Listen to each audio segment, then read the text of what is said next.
Thank you, Josh. Well, we're wrapping up this series. Actually, next week will be the last message, the last time we take a look at the book of Exodus. And we've been doing it with the idea that as a people, they were on an exodus, meaning journey, that each of us finds ourselves at this moment, at this day, in this hour, at this minute, on a journey of our own.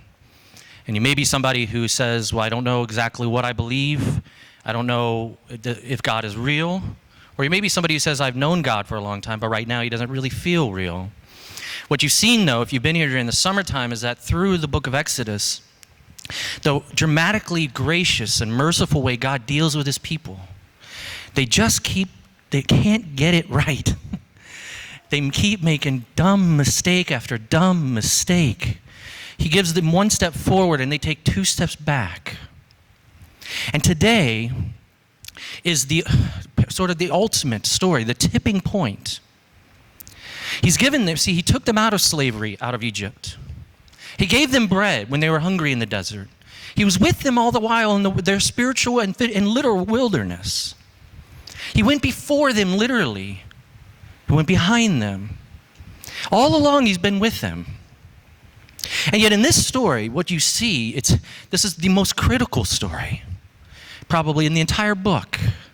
Isn't that convenient when a pastor says that? I say that every week. This is the most critical point. But this is, I kid you not, and you'll see why. Because it touches home to the very thing that you and I believe, wrestle with the most.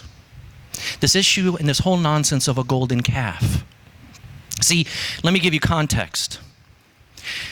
The ancient writer Josephus, the historian, claims that Moses, this is the second time Moses has gone up the mountain. The first time he got the law. This is the second time, and he says he's gone for probably 40 days. He's gone for 40 days, and what do the people do? They freak out. And they say, he abandoned us. And they make this golden calf. And I know it sounds like it doesn't really fit for you guys. And I'll take a poll here. Actually, let's do this. Take a poll. How many of you this morning woke up and bowed down to a golden calf image in your home, bedroom, kitchen, wherever? Anybody? Golden calf. You can be honest, it's church. Anybody? Anybody have any golden calf at home? You can be honest, nobody's going to look. Okay, so now let's see if we can end the sermon early. This is nice, right? We're done for the day. Not applicable. Check the box, move on. No. One of these days when I say we're going to end early, we will end early, and it'll really freak all of you out, I know. But not today. Why? Because the golden calf represents something that's still present in our lives. It represents the idol that the people turn to when God isn't meeting their needs. And we learn something very, very powerful about idols today. What idols are and what God will do with them in your life to get rid of them. And let's put it this way. Everybody's got a golden calf. And I want to look at what your golden calf might be this morning. I want to look at what idols are. And we're going to look at it three ways. I'm going to say three things about idols, and then I'm going to look at what God does in this story. This story tells us an amazing truth about the idols that we put in our lives, the things that we worship. But then it also tells us a wonderfully beautiful truth of what God allows us to do to start conquering them and getting rid of them. First, idols. Three things. They're pervasive, they're subtle, and they're powerful. They're pervasive, they're everywhere. They're subtle, they'll creep up on you. But they're oh so powerful, and you learn that from this story. Look at this first. Go back to your passage if you have it, and if you have your Bibles open. And the people here, they're dumb people. You keep going stiff-necked people. They're just not getting it. But at least they're honest with themselves. Because they know that in the absence of God, they will need to create something to give them direction. They know, it's the old G.K. Chesterton, the old theological writer line. He says, when you cease to worship God, it's not that you worship nothing, it's that you worship anything and everything. He said, see, look, you can look at these people and you can criticize them heavily, but at least they're being spiritually and psychologically honest. They're saying, if there is no God, I must make a God. I will make a God. Our hearts say that we will make idols. And if you're here this morning and you say, I don't have an idol, I worship God, nothing else takes center of my life, I'm sorry, but with all due respect, and as Ricky Bobby says in Talladega Night, after all due respect, you can say anything you want. With all due respect, you're being very psychologically and spiritually naive. And I said with all due respect, but you are being very spiritually and psychologically naive. If you're able to sit here today and say, I don't have idols, because look, at least they're being honest with themselves. They're saying, without God, we must make a God. We must serve something.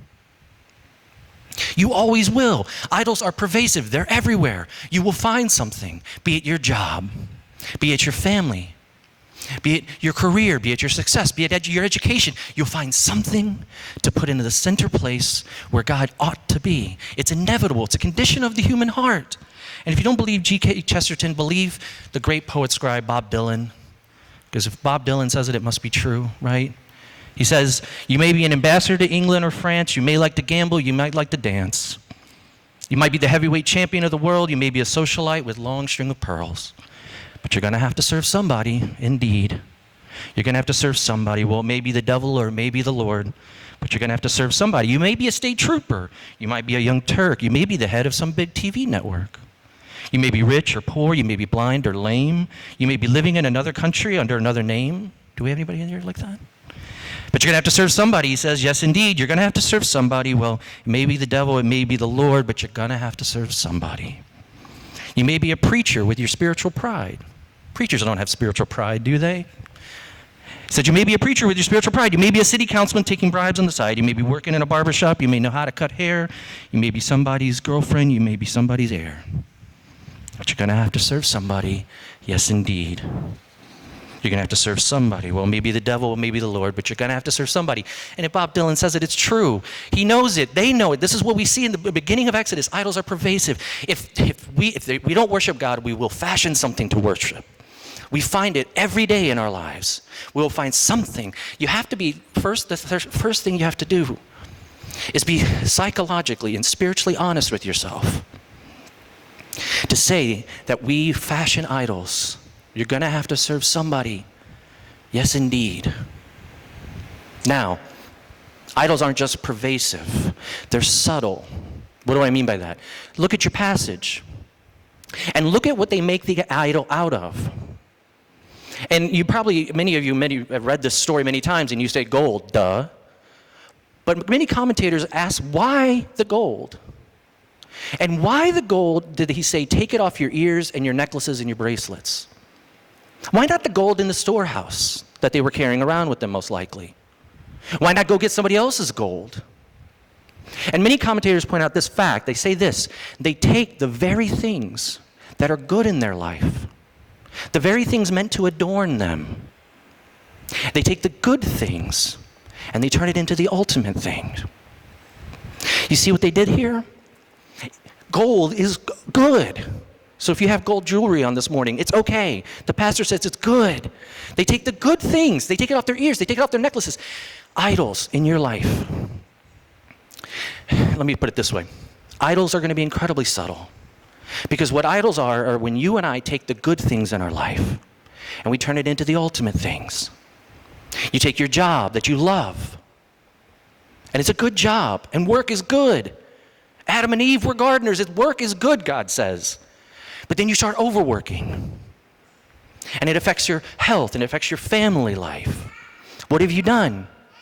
You've taken it off your ears, and you fashioned it into the thing that you bow down to. See, look at this. I've done this pastoring thing for 4 years now, and I talk to people who have bad idols, idols that are outright bad. Okay, you can make a list of them, and you probably know them. Drug addiction, okay, pornography. You can list these bad idols that captivate people, that self-medicate people, that people say that's bad. But here I am to tell you that the majority of the idols that I've seen in people's lives are the ones that they don't even know are there, because they've taken the good. Job, family, marriage, children, and they've inverted it. And when you take something good to make it into something ultimate, it'll be the thing that you have to bow down to. They took the thing that was meant to adorn them, jewelry, and they tried to make it into the thing that they would bow down to. So idols, they're pervasive. Let's be psychologically honest with ourselves and spiritually enough to say that we do make them, we will fashion them. And we will put them in the center place where God should be, on his throne. It happens. It's the condition of the human heart. We're the same now as they were back then. But idols are incredibly subtle too. They creep up on you. They start as a good thing. And they turn into the thing that drives you. The thing that whips you on the back. The thing that eats you up at night. But not only that, idols are not only just pervasive and subtle, but they're extremely powerful. Look back at this passage, and if you see here, in the verse it says, I think it's verse 6, it says they got up early in the morning, and they rose, and it says they played. Some of your translations may say they indulged. The word actually, the Hebrew word is play, and what it means is this. We're all adults here, some of us. I'm going to use quotation marks, okay? They got up to play. You know what that means. I'm using quotation marks, play, okay? They got up to play, meaning this, they gave up their bodies to worship this thing. They gave up their time to worship this thing. They gave up their energy. They gave up their food. They rose early in the morning to worship this golden calf. Here's what the idols will do. Not only will they creep up on you, but they'll start to own you. They'll start to drive you. They'll start to say, dance to my tune. And you'll know the idols in your life. You'll know what's driving you because you'll know what you wake up early to, what you dance to. Let me say it this way. For those who say, I don't have idols in my life, I ask you this, what wakes you up early? What makes you rise up? What makes you play? What do you give your body to? What do you give your money to, your time, your energy? That's the thing that will forever drive you. That's what their idol was. Let me illustrate it this way. The best illustration I've ever come across on this is actually from an article I read a while back about a Christian writer talking about idols, and he cites the famous story, the famous novel of Moby Dick and Captain Ahab. Many of you probably read this when you were a young chap. Let me recount for you the story. Do you remember the story, Ahab? He's chasing his white whale. And he's used all of his resources to do it. That's what the whole narrative's about.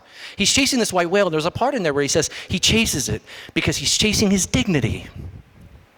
It's like that line from Rocky I love, when Rocky looks at Adrian and she says, why are you training so hard? Why are you beating yourself up for this? And he says, I have to go the distance.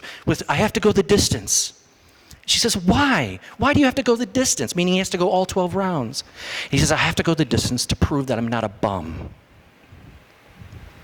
See, the eternal narrative in our mind says, go the distance to prove you're not a bum. Ahab says, I need my dignity back. And there's a line in here, and I'm going to put it on the screen because it's 1851 Herman Melville English, which is kind of hard to follow even if you're a native speaker. I'll do the English to English translation for you. How about that, if you want? And there's this interchange where Starbuck, his first mate, and Ahab and him are going back and forth. I know, I got you thinking about coffee now. Get your minds back. Let's go back. Ahab, work with me here. He's going back, and Ahab's used all these resources. Ahab has to get the white whale, or else he'll be nothing. He'll be the bum. He'll be nothing. And Starbuck looks at him and says, vengeance on a dumb brute that simply smote thee from blindest instinct, madness to be enraged with a dumb thing. Starbuck, here's the English translation. What he's saying is, why do you need the white whale? Why are you enraged with a beast like this? Why does it make you get up and play and dance? And Ahab offers one of the most insightful views of what idols do in your life. If it's your job, if it's your family, if it's your success, your achievement, even money, power, control, whatever drives you, this is what Ahab says. He says, how? How can the prisoner reach outside except by thrusting through the wall?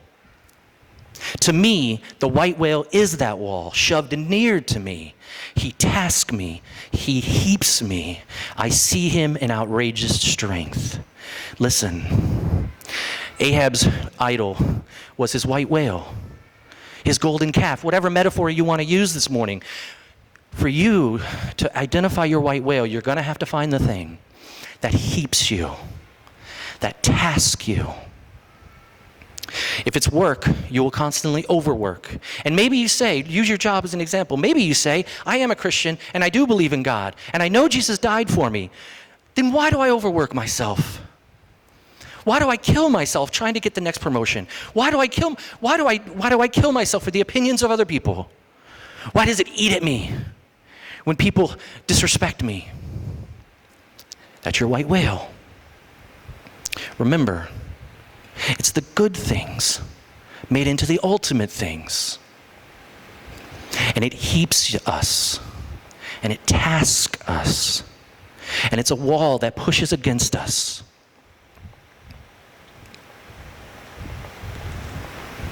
But there's a better line. Ishmael, the narrator, says later in the book, and this is what he says. This is the question we all ask ourselves. Wherein lies the final harbor, whence we unmoor no more? In what rapt aether sails the world, of which the weariest will never weary? What he says is this: the boat, Ahab's boat, it goes into the harbor and it comes back, and it goes into the harbor and it comes back, and it's never resting. Ahab never rests. His white whale ultimately is his doom. It's his destruction. It heaps him and tasks him. And Ishmael, in a moment of clarity, says, where is that final harbor? From whence we unmoor no more. Where do we find rest from our white whales? Where do we find peace from our idols? You're going to worship something, yes indeed. And it may not even be the thing that you think it is. It's crept up on you over years. And you have to uproot it, because otherwise it's going to heap you. It's going to task you, and it'll drive you into the ground. And Ishmael asked that question that you should be asking right now. Where is that final harbor? Where is that final harbor? Well, here it is. Look what God does to this people. Look back at your story, and there's two things he does that I'm going to highlight. And I'm going to get a little theological here. Is that okay? Can we get theological? Little head nods? Nothing? No. Let's get heavy theology here. Because something's going on that you might miss. Even if you've read this story many, many times, you're probably going to miss. So the two powerful things of the way God is going to destroy these idols. Look at this. Look back at your passage. God says, paraphrasing, I'm coming down. He says, they done did it now. I'm coming to wipe them all out. Turn from me? Build another God? This is spiritual adultery. And adultery at the time was punishable by death. And God says, I will come down. And I will destroy them all, because that's what they deserve. And look what Moses does first. He steps in. He intercedes. He steps in for the people. And look what he first says in your passage. He says, paraphrasing again, wait, God, wait. Don't you remember? Don't you remember the promise you made? This is a great way, as an aside, to say that in your prayer life, feel free to go to God and say, God, don't you remember what you promised? He'll take it. He took it from Moses. But what's interesting and what's easy to pass over is this little line that Moses says. He says, don't you remember the promise you made to Abraham and Isaac and all of them back in the day? And he says, of your own self. And what that means is, in Hebrew, what it means, he's saying, God, don't you remember the covenant you made? And if you look back in Genesis at the covenant that God made with those people, God said all the time, I'll make a covenant with you. If you fail me, I pay. Moses says, don't you remember that, God? Don't you remember that you promised that if they mess up, you pay the penalty? Wow, how incredible is this? How beautiful is this? Moses steps in and says, wait a second, God. I know that they put everything in their life above you. I know they've gone away from you. I know they've picked other idols, things that are ordinary and common, and they've elevated them to the place of God, to your place. And he says, I know they've done that, but don't you remember, Lord, that you said you would pay the penalty for that? Remember the covenant he made with Abraham when he split the animals in two in Genesis, and he walks through it as a way to say, if I don't fulfill my end of the bargain, I pay with death. Moses says, don't you remember? You promised, God, that when the people mess up and sin, you'll pay it down. And God says, you're right. And he relents. Now that's what commentators and theologians call Moses hearkening back to what's called the Old Covenant. But it doesn't stop there. See, Moses says, All of us and all of our lives are going to take things and make them into great things. We're going to start worshiping our jobs. We're going to start worshiping our marriage, and we're just going to start worshiping and putting all of our value and identity in something. Bob Dylan says it. You're going to find something to worship. Yes, indeed. And Moses says they found it, and they're worshiping a God, and I know that they are run away from you, and I know they deserve death. I know that. But you promised, God, you promised you'd take it on you.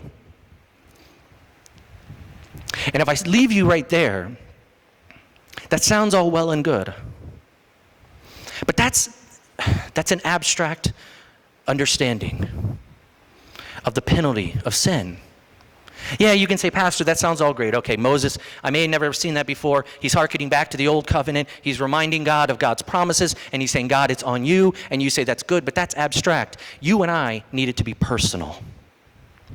You and I need to know that when we chase our white whales, instead of chasing God, we need to know it personally.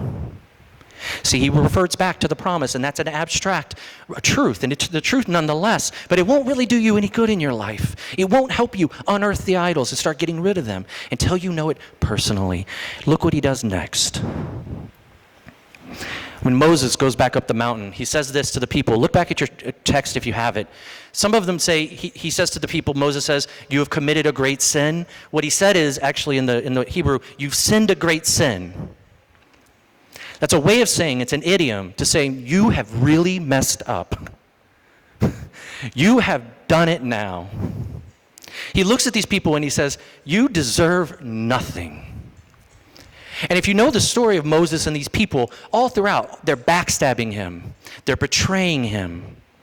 They're turning from him. They complained about him. At one point in the book of Exodus, they want to kill him. And Moses says, you have messed up royally this time. You've done it. You're lost. But Moses says, I'll go up the mountain. And he goes up to God, and see what he says? He says, Lord, forgive them. But if you can't, blot me out. You know how shocking this would have been for the people? The people would have looked at this and said, this is the same guy that we wanted to kill. This is the same guy that we continually stab in the back. This is the same guy who has every right to pronounce judgment on it. Look, if you and I were Moses and God said, I want to destroy the people, we would say, good, have at it. I'm done with them. They've messed up so many times. They deserve it. They've sinned a great sin. Go do it. But Moses doesn't. He goes up the mountain. And he says, blot me out. That's personal. But it's not enough. Do you notice?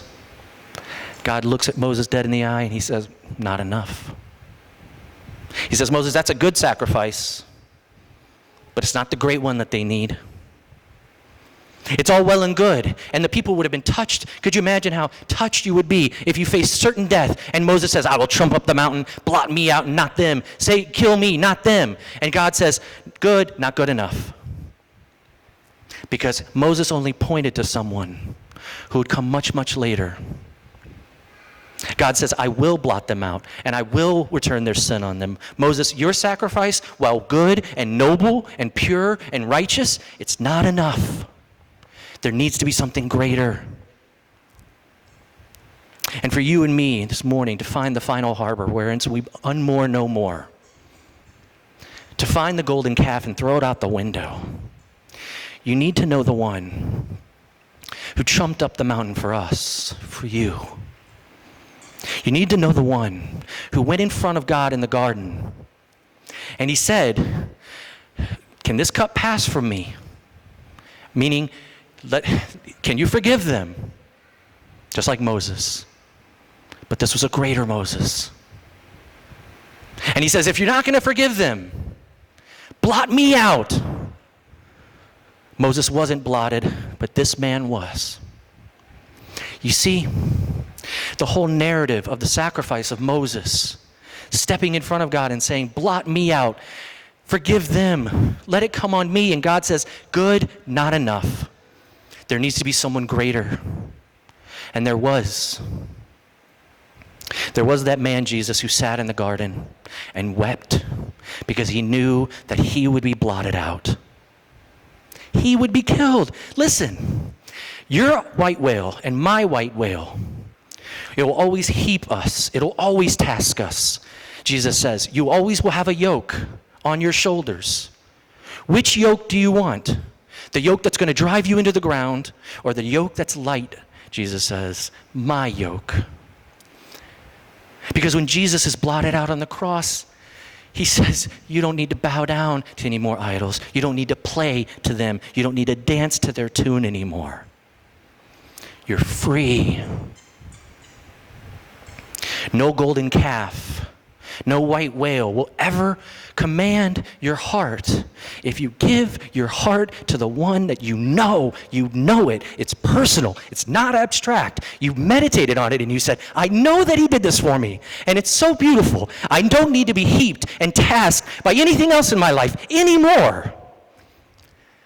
Because he looks at me and he says, I'm the final harbor from whence you unmoor no more. Stop going in and coming out and wearing yourself to the bone. The gospel, the cross, where Jesus lies dying, is a big stamp of approval on your forehead that says, you are done. You are good.